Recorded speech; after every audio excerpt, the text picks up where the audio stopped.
Hi friends, आज मैं यार आदर्श आपको एक नई कहानी सुनाने जा रहा हूँ। अगर आपको अच्छी लगे तो लाइक कीजिए, शेयर कीजिए, सब्सक्राइब कीजिए। तो चलिए शुरू करते हैं।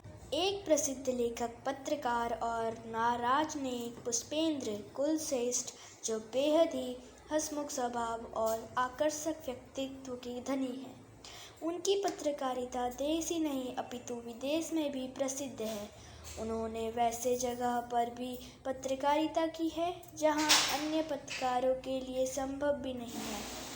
उनकी हंसमुख प्रवृत्ति और हाजिर जवाब का कोई सानी नहीं है। एक समय की बात है, पुष्पेंद्र एक सभा को संबोधित कर रहे थे।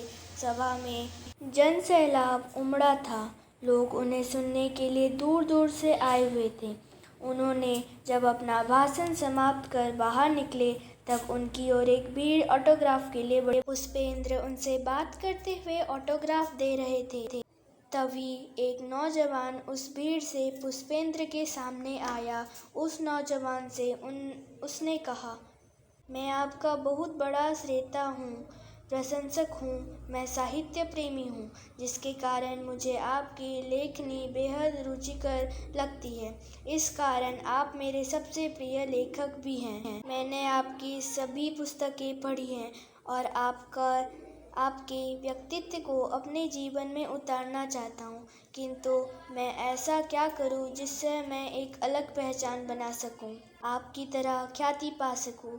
ऐसा कहते हुए उस नौजवान ने अपनी पुस्तिका ऑटोग्राफ के लिए पुष्पेंद्र की ओर बढ़ाई। पुष्पेंद्र ने उस समय कुछ नहीं कहा और उसकी पुस्तिका में कुछ शब्द लिखे और ऑटोग्राफ देकर उस नौजवान को पुस्तिका वापस कर दी।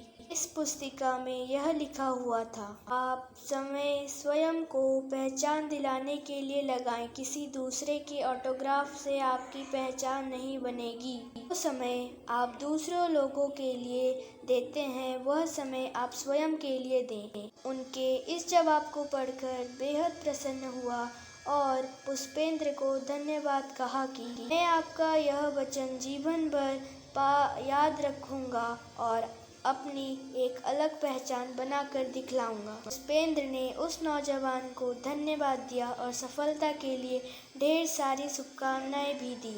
तो फ्रेंड्स, अगर आपको ये वीडियो अच्छी लगी तो लाइक कीजिएगा, शेयर कीजिएगा, सब्सक्राइब कीजिएगा और बेल आइकन को दबाना ना भूलिएगा।